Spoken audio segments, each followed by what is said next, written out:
Sunday. It's sunny and golf is great. It's time for the Hozel Rocket on ESPN Radio. Your Sunday golf show with PGA Tour winner Joel Edwards and his caddy Brady Tinker. Now on 103.3 FM ESPN.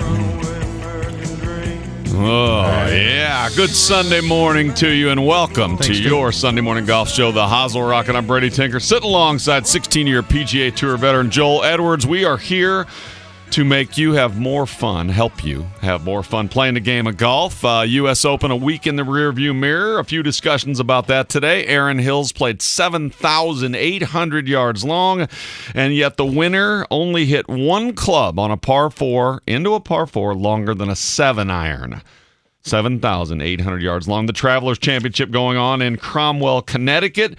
Of course, Joel Edwards played very well throughout his career. 2 top 10s, had a chance to win. I did. Right? And I puked all over myself. Puked all over himself. Phil and Bones, 25 years. The only professional caddy that Phil Mickelson has ever had. Yep. Bones Mackay, and he and Phil are parting ways after 25 years. In our second segment at 8:25, normally reserved for stories with Uncle Joel, it's going to be better than that. Vince Gill and Amy Grant, both accomplished golfers, as well as pretty good singers and musicians and artists. Yep, will join the show and talk about a myriad of things. Joel, very good friends with both of them. And then at 8:40, from crappy to happy, we're going to talk about playing golf and surviving the heat. Oh, man.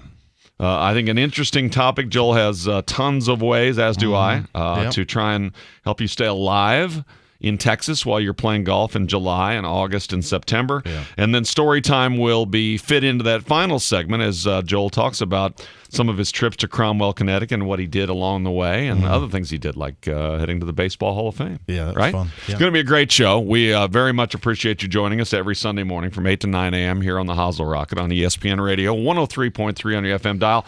A jam-packed show. Let's start, as we always do, with the current tournament. The Travelers is going on at Cromwell, Connecticut, the TPC River Highlands. The first thing that jumped out to me about this course, besides Joel saying great course, one that he really enjoyed playing, is it is 1,000 yards.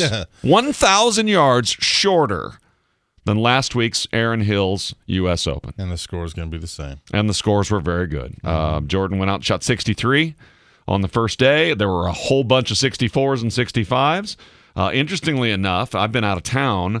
The scores have not vaulted all that much higher. Jordan shot 7 under the first day, and he leads at 12 under. Wind, as I understand it, got blown a little bit sideways and shifted a lot from day to day, too.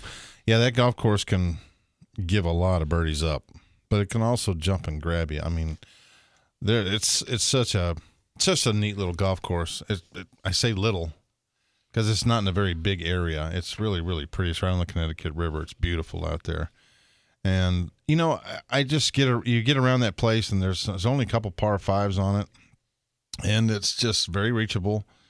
Well, at least nowadays. Yeah. Under 7,000 yards is dinky these days. You know, I think I could get to 12 and 13, maybe 13. I can't remember what hole it was, 13, 12. Okay. And but the one on the front nine I could never get to, and I think that's 5 or 6. But it doesn't matter. All I'm saying is that the golf course does not give up a hole. I mean, it gives up birdies, but boy, you can shoot 30 there, 38 really fast, or 38-30, which you saw yesterday. Boo did it. Boo shot 35-30, and I think Jordan did the same thing, I believe. And it's just one of those golf courses. It's a lot of fun. There's a lot of interesting angles to it. They all kind of face you at the water. Like 17 is the hardest tee shot you'll face on the back nine by far. And it's usually probably with a 2-iron or a hybrid, and you're hitting a 7 or 8-iron in there, and it's a really tight hole. As you saw, Berger yesterday hit it up, maybe 6 yards left of the fairway, and he's standing on his head hitting this little wedge out to the fairway. So it's a really, great golf course. A lot of fun. Jordan Spieth leading as he will tee off this morning at -12, 63, 69, 66 for Jordan. Boo Weekley's been on regular on the leaderboard here for a while. Daniel Berger won 2 or 3 weeks ago at -9, is in third place.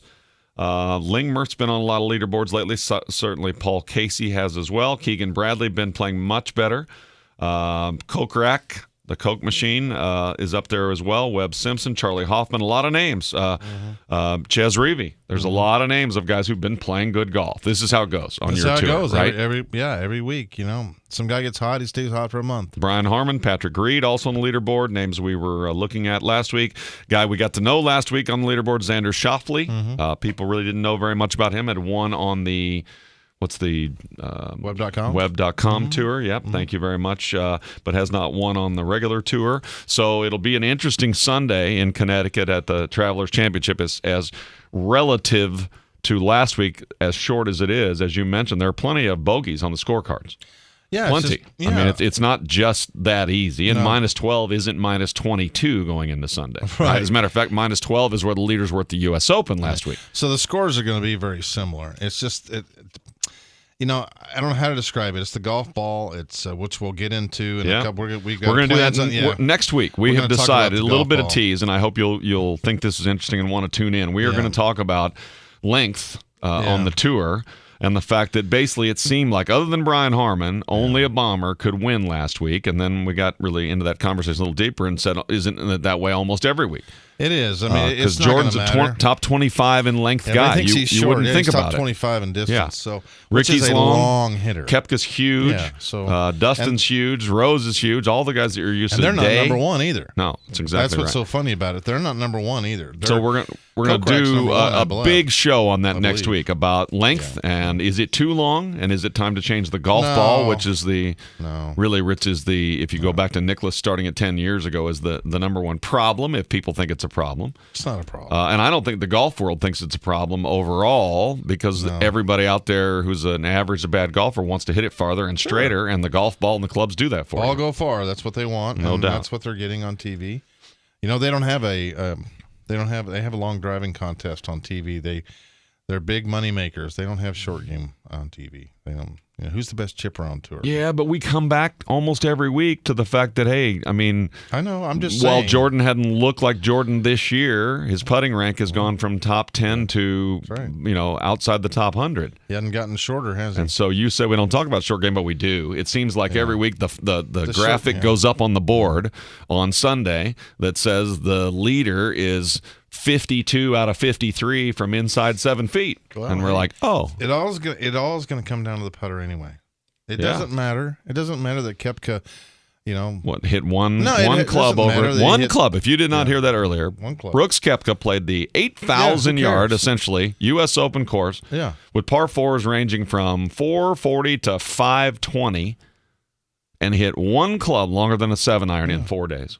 It's amazing. That's amazing to me. And it does make me wonder, is it out of hand? So we're going to do that next week. Let's leave it. Let's leave it. Okay. Congratulations to Brooks Koepka for winning the U.S. Open. A long hitter's going to win today, too, by the way. Koepka damn well won the U.S. Open. He hit the ball where he was supposed to hit it. He made putts. That's right. Fortuitous that his last 3 birdie putts essentially were almost all the same putt. A pro player's dream, right? Mm-hmm. From 8 to 15 feet, right to left with a cup and a half break. Yeah, no pressure. Thanks for coming. Yeah, man, very little pressure, right? But I mean, what happened here? Lots of pressure. Yeah, no doubt. But he did it. I mean, he was great.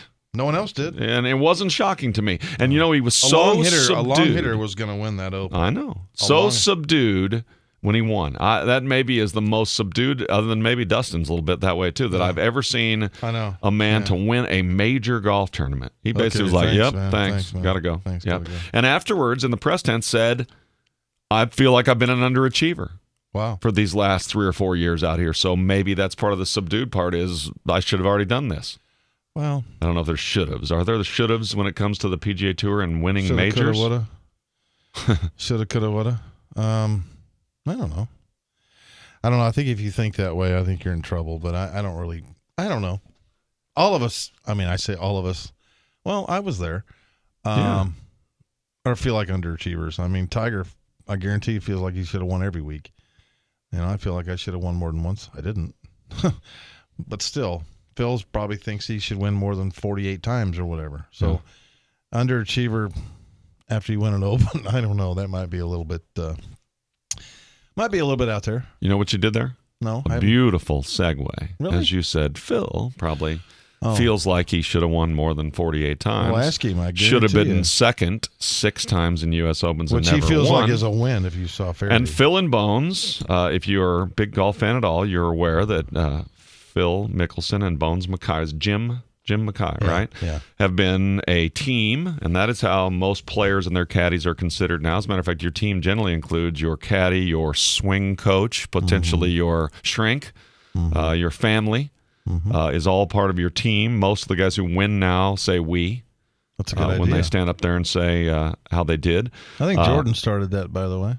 Maybe. He's. I thought it was well-deserved. He's that kind of kid. Class. Yes. So Phil and Bones, after 25 years, the only professional caddy that Phil has ever known is Jim Mackay. I was around them a little.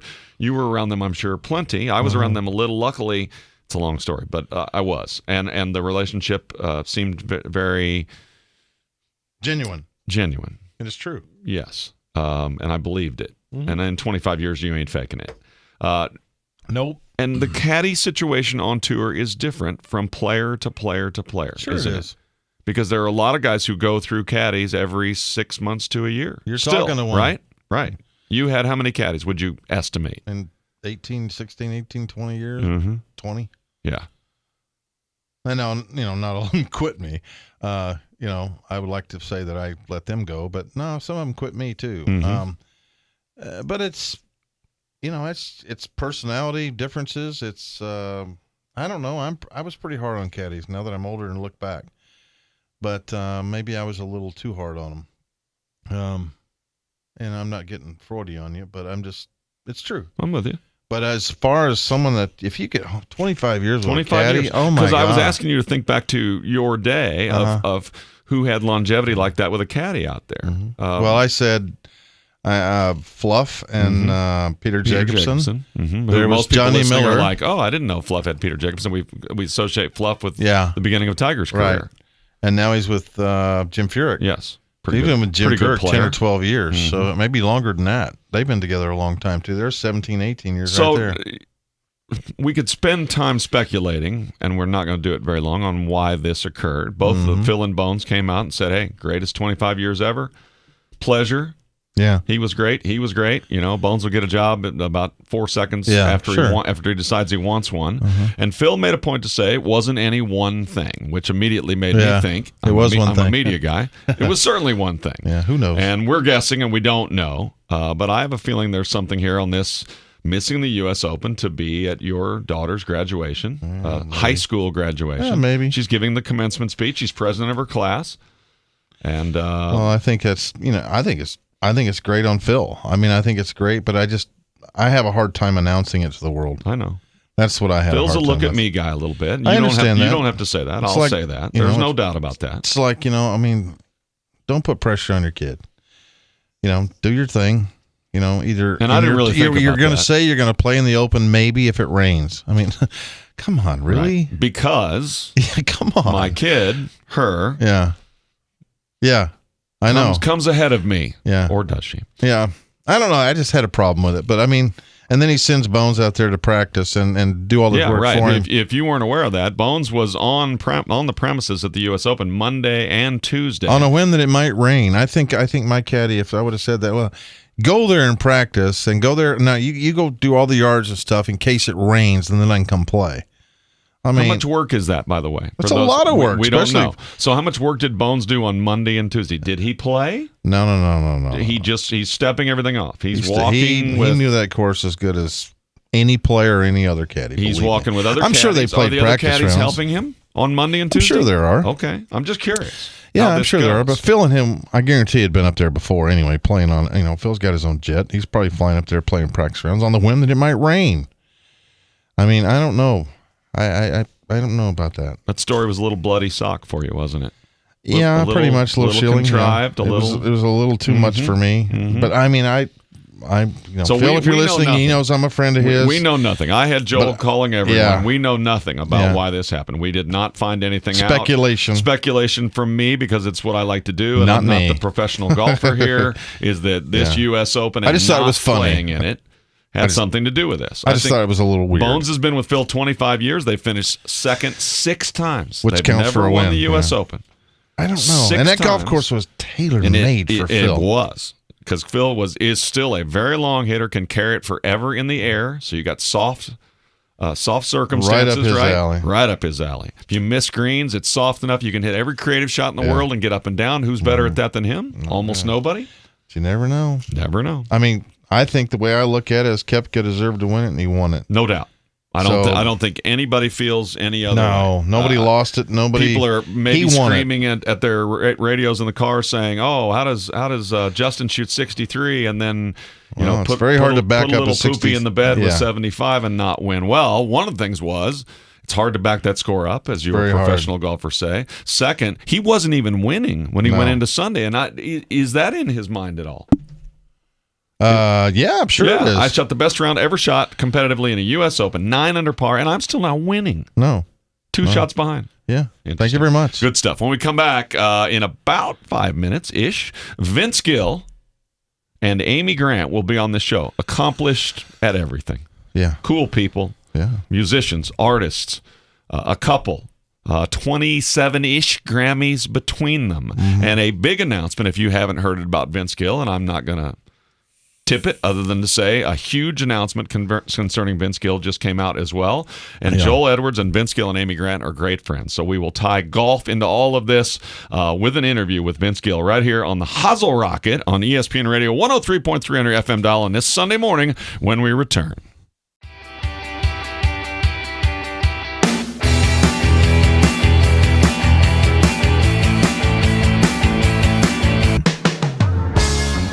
It's the Hozel Rocket on ESPN Radio with PGA Tour winner Joel Edwards and his caddy Brady Tinker on 103.3 FM ESPN. The House of Love, Joel. Yeah. You ever sit around with Vince Gill and Amy Grant and just sing this song together? Has that ever happened? No. It's a suggestion. That has never out happened there for you. Welcome back to the House of Rocket right here on ESPN Radio 103.3 on your FM dial. I've sang other songs. Joel Edwards, 16 years on the PGA Tour, winner on the PGA Tour, alongside his caddy Brady Tinker. Good Sunday morning to you. Little overcast out there, but the temperature is getting better, so we hope you're getting an opportunity to play golf on this Sunday morning. Yes. And we are thrilled that you're with us. The Hozel Rocket is your relatively new Sunday morning golf radio show from 8 to 9 a.m. Different perspective because I got a 16-year PGA Tour veteran sitting here with me, so we will share from experiences on the PGA Tour and things come with being on the PGA Tour. A little fame, an opportunity to meet certain people. Right, Joel? Yeah. So introduce the guest, if you would, Joel. Hey, are you there? He's there. I'm here. Yeah. Oh, my God. Yeah. This is people that have never been on planet Earth before. This is Vince Gill. He's a country hillbilly singer that sings pretty high and sings pretty well. Yeah, well, I know. 21 Grammys. Yeah, it's not bad. Who's counting? Yeah, but he's done pretty well for himself. He's got a beautiful wife. He's got a beautiful kid. She's got at least I counted 6 Grammys. Am I right about that? Yeah, is that right? Yeah. Okay. They're just good buddies of mine. I got lucky to meet Vinny, and we became good buddies. And at least I say that. He might not, but he called. Yeah, he did call, so he doesn't hate you. Yeah, but Vinny, we were talking about Pebble Beach a little while ago, and I did not tell our story about that. Guess where I am. Yeah, I know. Yeah, so everybody, for those of you who don't know, Vincent and Amy are at Pebble Beach this week. Or today. Is it tonight your concert or last night? It's tonight. Yeah. Oh. Good morning. Good morning. Yeah. Good morning. Thanks for calling in, Vinny, on the show. Both of you. Thank you very much. Hey man, I want to this show's basically based on tongue-in-cheek kind of goof-off golf stuff. I'm the right guy. Yeah, I know. Yeah, and I know that's why I'm. So what I want to talk about, what I want to ask you about, I'm not going to talk about, I'm talking. We're going to eventually talk about our friendship and stuff. But I know you grew up in Okie City, and I know you grew up playing public golf at public golf courses. So how did that kind of, in a roundabout way, kind of bring you to who you are? You know what I mean? Well, gosh, Joey, I remember as a kid, I watched my dad play, and he was a weekend warrior, and he couldn't break 100 with a gun to his head. And he loved it, and he was crazy about it. He loved the madness of it all, I guess. And I was a typical kid growing up there in Oklahoma City, and I loved all sports. And when I found out that I could play golf, that was a no-brainer. And the cool thing was we were playing junior golf in third grade, and we were playing competitive kind of 9-hole matches and a couple times a week. And if you were a junior golfer, you got to play any municipal course in the city for 50 cents. Wow. And so it was kind of, my mom always felt like it was the cheapest babysitter she could get. 50 cents for a green fee and a couple bucks for a hamburger, and the day was pretty well, spent. And she picked me up at dark, and I played 45 holes a day as many as I could, and it was just, I don't know.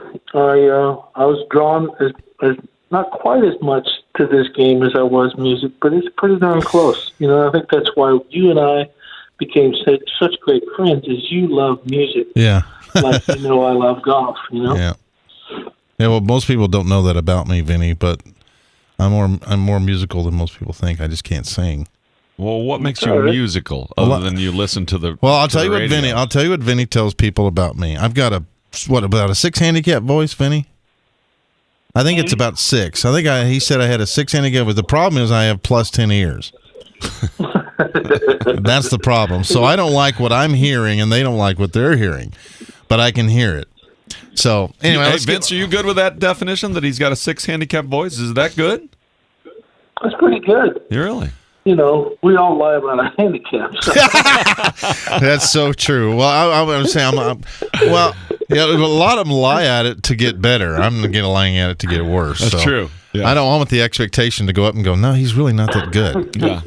Yeah. But I've sang at the Opry, though. I mean, how many professional golfers can say that? Yes, cool. I have. That's pretty cool. Thanks to this man. Yeah, but yes, I have. You got good friends. Hey, Vinny, I also want to hear about the Vinny. These people don't.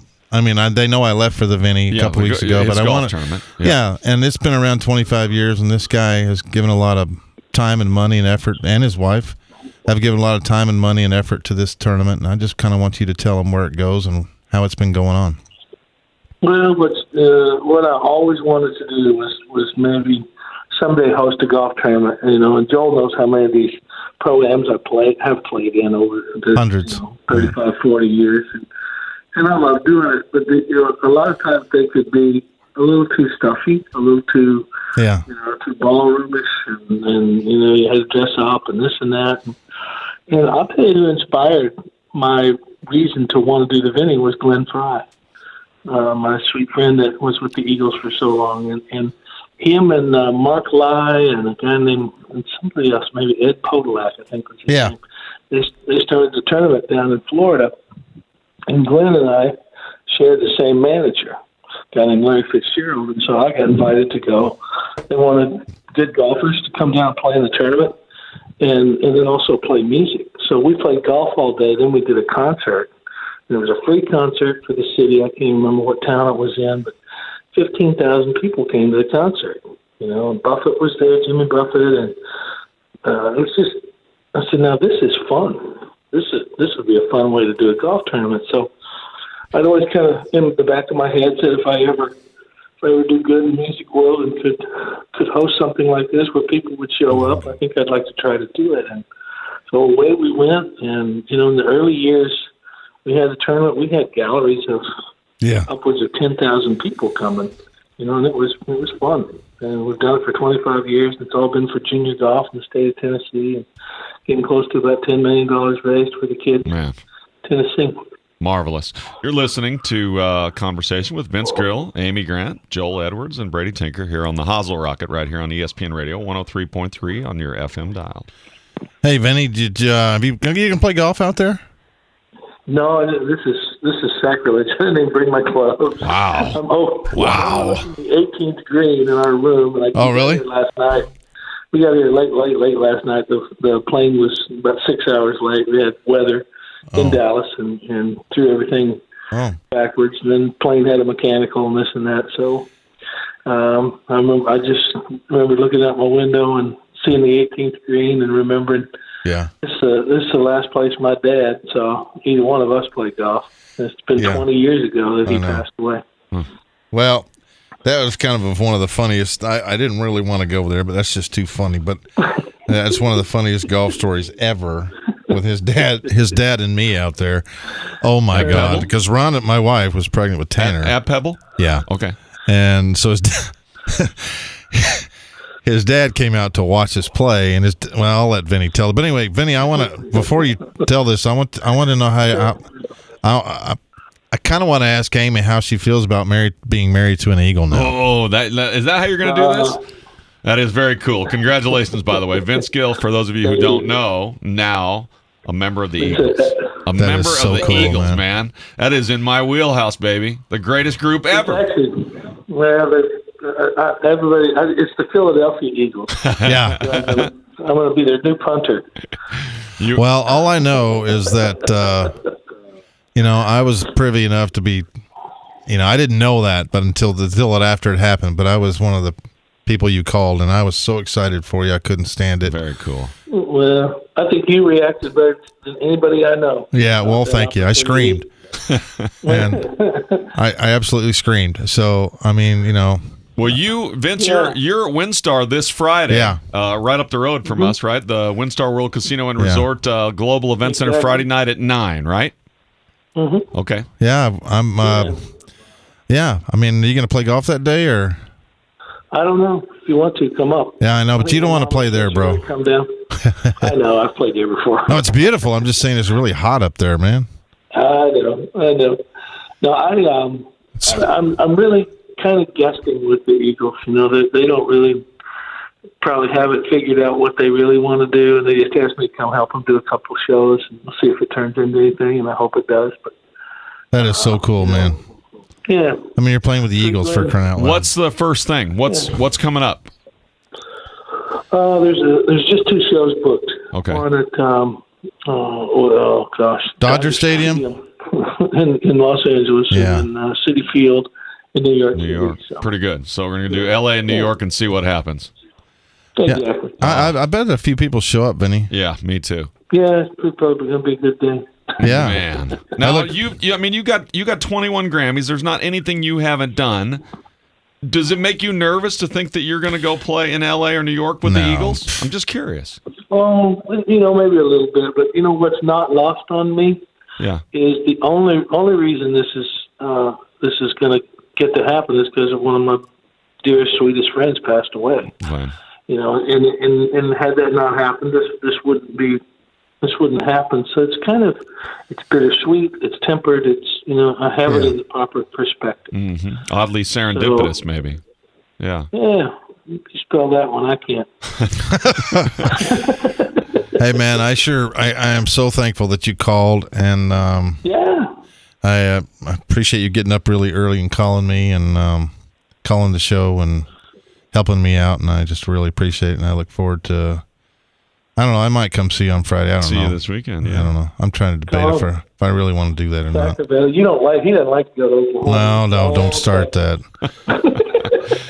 That's one of the funny things.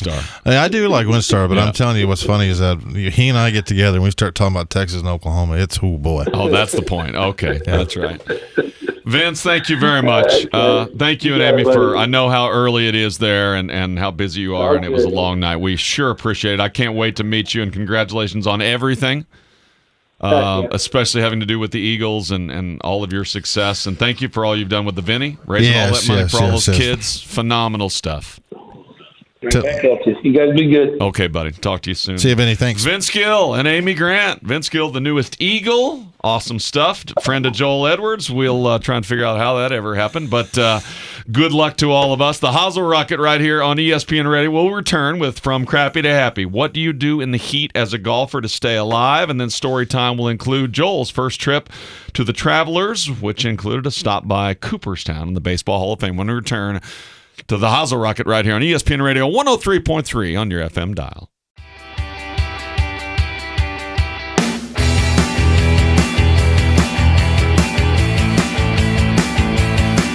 You're listening to the Hozel Rocket on ESPN Radio, where we make the crappy part of your golf game the happy part on 103.3 FM ESPN.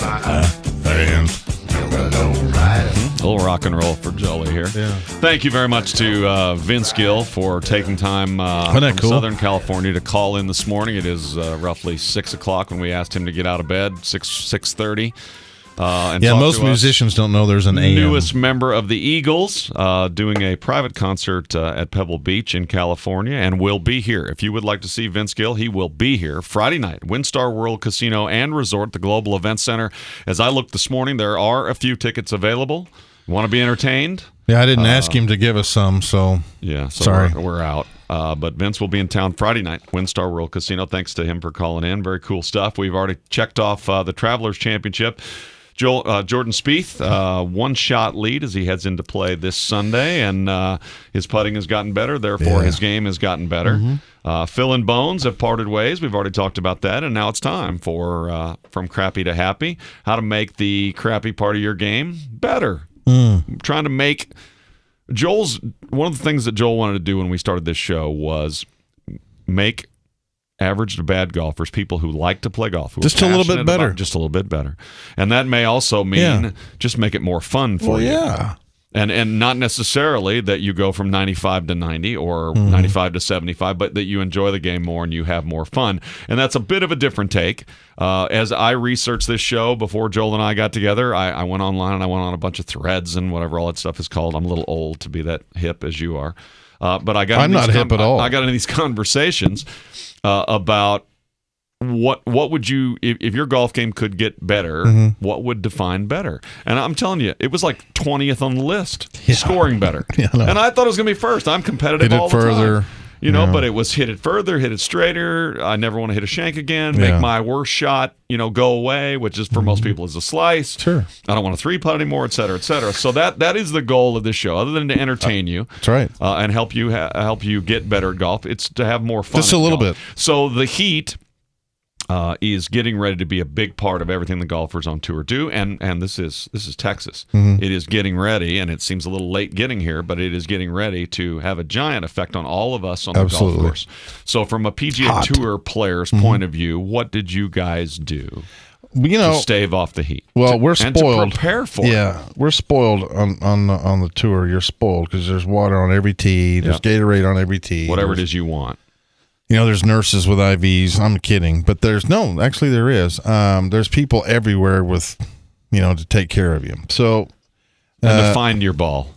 Yeah, you don't lose topic. No, you don't lose golf balls on tour. Very seldom. But on the tour, you're spoiled. So the thing is, there's no air conditioners on the tee, stuff like that. But you're not riding. You are walking. You're not. You're walking. Your own bag, it's hot. But you're walking. You're walking. Your caddy's hot. You rarely does a player go down. A caddy will go down. Yes.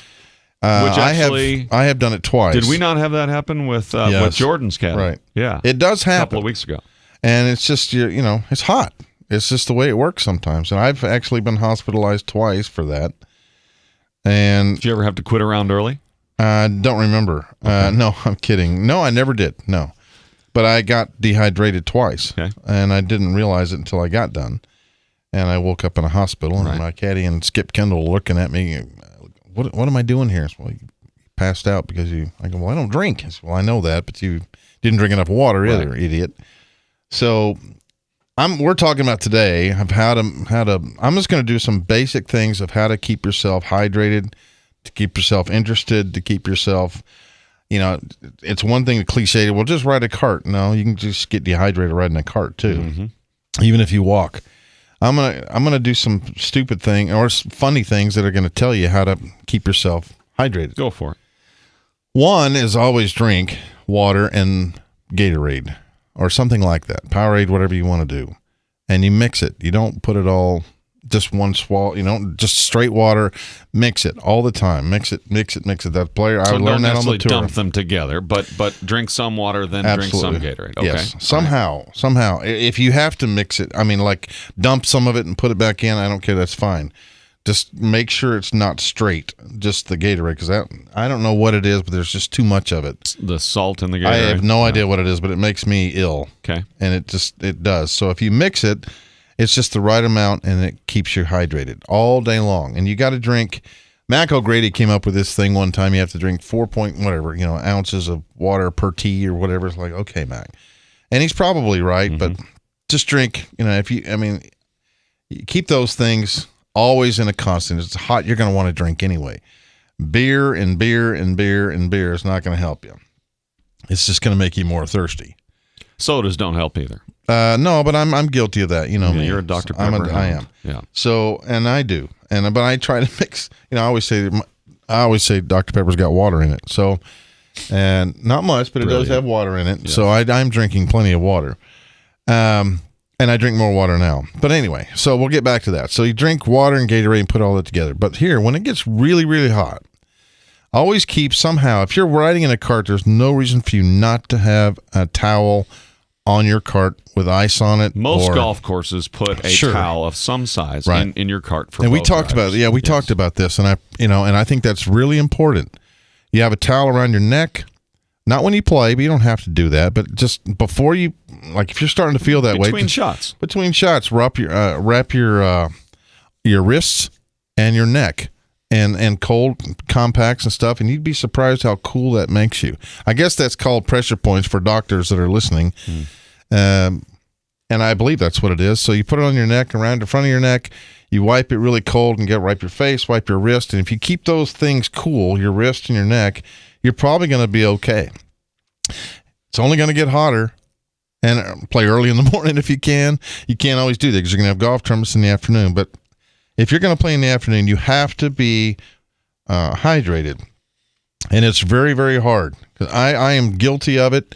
I'll be the first one to tell you, people that know me. My wife will tell you that I'm the worst at it, not drinking enough water. There are GNC stores and stuff like that have little tiny packets that are not much bigger than aspirin, little individual aspirin packets that also are filled with different concoctions of honey and sugar and that type of thing that a lot of I played competitive tennis for a while too, and you get on the asphalt courts.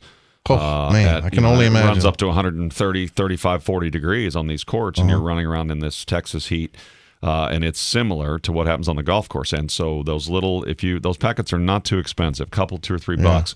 Put a few of those in your golf bag where you save your markers and your tees and your ball marks and whatever else it is. And for emergencies, that helps too. It works extraordinarily quickly as you begin to dehydrate, cramp, whatever it may be.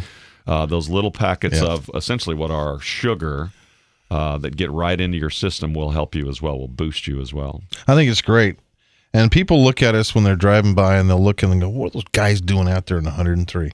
Yeah. Well, we're all going to say it together. We love the game. And we're out there because we want to enjoy the round. So it doesn't matter if it's 105. I'd rather be 105 than 25. Me too. Or 35. I'd rather be hot. And people that know me go, how do you stand that? Ball goes further. There's some good things, yeah. It's dangerous, I know, but you can't freeze at 35. But hey, a couple other simple things too. Wear a hat to keep the sun off your head. That's right. And then when you get in that cart and you begin to go, take the hat off. The cool air or the air itself, even if it may not be that cool, will give you some relief. Absolutely. As you drive, whatever it is, 280 yards to your drive, nice shot, and take off your hat and get the window open, right? The carts all have those little windows, right? Get that window open so the air is blowing on the top of your head and on any other part of you and in your shirt or whatever else it may be. That helps too. We have our boys' weekend every year up in Oklahoma, and inevitably in June is hot and humid, and we all remind each other. We will yell at each other as we begin to take the carts, hat. And everyone has to take off their hats. We make each other take off our hats to get that air on our head. That's interesting. I played golf with Will Chambers. Yes. Our cohort. Yes. ESPN's very talented Will Chambers. Yes, with Jean-Jacques. Along with Jean-Jacques Taylors. And Will doesn't play golf with a hat, and he needs to. I hadn't even noticed that. Yeah, he doesn't play with a hat, and he really needs to. And I'm giving him a shout-out because he played awful the last time I played with him. I kept telling him it's because he wasn't wearing it. I understand him as teacher, but I also know that he was not wearing a hat. So how could he concentrate with he doesn't doesn't have enough hair to not wear a hat. No protection.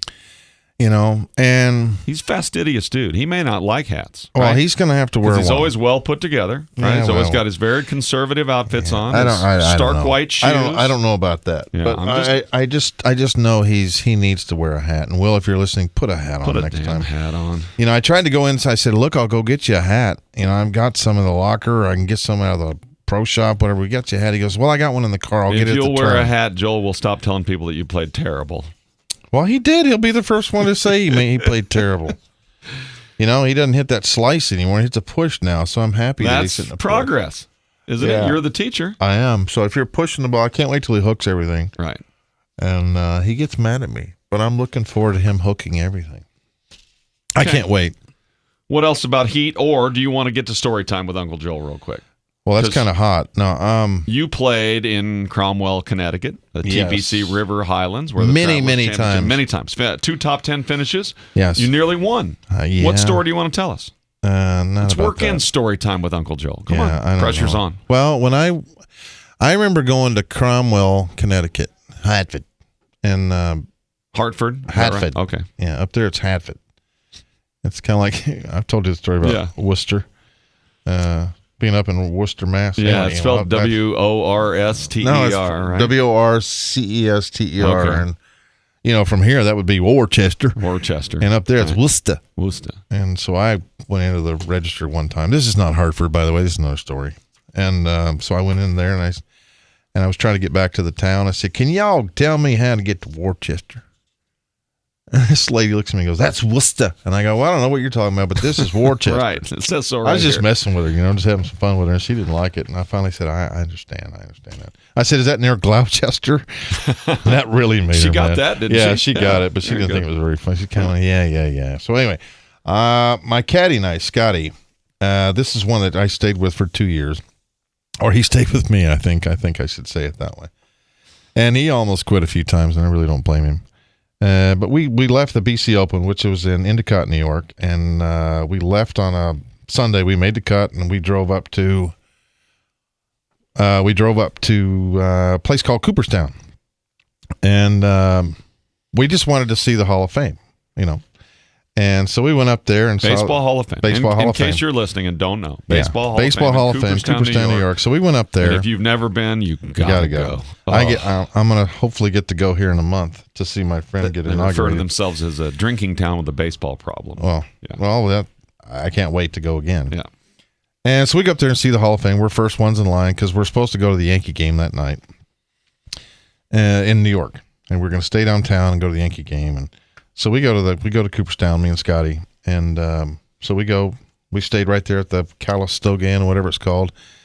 And so we got there and got there early. And for a guy that's not in the Hall of Fame, Pete Rose is in every room, by the way. For those that you haven't been there, Pete Rose is in every room. And so let's just say he's not in the Hall of Fame. So we go to the Hall of Fame, do all this stuff. We go drive down. We go to New York. We go to the Yankee game as guest of Mr. Torrey. And so we get to hang out there and all this stuff. So we drive to Hartford the next day. And that was a lot of fun. I didn't play very well that week. I did make the cut, but I didn't play very well there. But that's my story time for going to Cooperstown. Pretty good. Top 10 finish? I did. Yeah. I've had 2 there. The 1 year the DA won. I had the DA Weibring. Local hero. Yep. One of my buddies. And I had a chance. I was leading the tournament through 11 holes. And, how many is that? 63, 64, 65 holes. And then I threw up and finished 4th or 5th. But DA won that fair and square. And I'm not saying I could have won, but because I didn't. Did you really throw up or just nothing happened? Sometimes we see guys. No, I hit a couple in the water coming in, trying too hard, and, kind of got in my way a little bit. Felt like you needed to make something happen. You didn't necessarily. Yeah. I didn't do that. And sounded like synthesizer, was it? That's Jeffrey Cooperstein paying attention. Oh, really? Yeah. Oh, was that what do they call those? What do they call that? That was whatever it was. That was a drop. A drop. But that basically is choke music. That is exactly what we're going to go with, is that was a drop. Or it wasn't. I like drops. I wish I could hear some, especially when I'm telling a story like, really? I want to hear those, really, Joel, really. Many times in Hartford. Or great shots go in. It's an inside joke. Yes, I understand. Okay, I understand. I get it. But many times golf shots that don't go in are real great shots. Hogan said that. I have a dear friend shaking his head, saying that's not true. Who's that? The Beast. Oh. The Beast says great shots go in. Not always. I've disagreed with him plenty of times on that, but it's fruitless. I've seen shots go in that shouldn't have gone in. I've seen balls hit off rakes that go in the hole. Who's going to win the Travelers? You like Jordan's chances today? I like Jordan's chances. Anybody that's, I don't know. I like Jordan's. If he's putting that good, if he puts that good today, it's over. And if he he's got to drive it good too. But Boo Weekly is going to hit it good. I promise you. That I can promise you. Boo is going to hit it good. So if he puts good, he's long too. He's really long, and if he hits it good and puts it good, Jordan can't beat him. Watch out for Daniel Berger too. Good friend of Jordan's. I know. All Jordan's buddies are winning and doing well. Justin's having a great Maybe year. It's his time. Maybe it's Jordan's time. I think it's always Jordan's time. I think great players' time is always right around the corner, don't you? Sure. Yeah, no doubt. It's one putter, one up and down away from winning. We sure appreciate you listening to the Thanks Hozel Rocket for listening. right here on ESPN Radio. Vince Gill and Amy Grant calling in if you would like to see Vince. One more time, he's at WinStar World Casino, 9 p.m. on Friday night at the Global Events Center, and we recommend you go. Congratulations to Vince for being named the newest member of the Eagles. Pretty damn cool. I don't know really why Joel and Vince are friends. But it's pretty cool that you are. Mm-hmm. And then he called in on your behalf. The Travelers, Jordan Spieth is Joel's pick to win that. Phil and Bones, done after 25 years. Be careful in the heat. Gotta watch yourself. Towels on your wrists and the back of your neck, and we sure appreciate I learned that from the Marines. Here's the tease for next week. Are Bombers dominating the tour? Is it a bad thing or is it a good thing? We are going to talk about how far these guys hit the golf ball and should it be changed and much more next week on the Hozel Rocket. Thanks for listening right here. For Joel Edwards, I'm Brady Tinker. Coop, thank you very much for your help. The Hozel Rocket on ESPN Radio, 103.3 on your FM dial will return next Sunday at 8 a.m. The preceding program was furnished by Kirk Word Media and is responsible for its contents.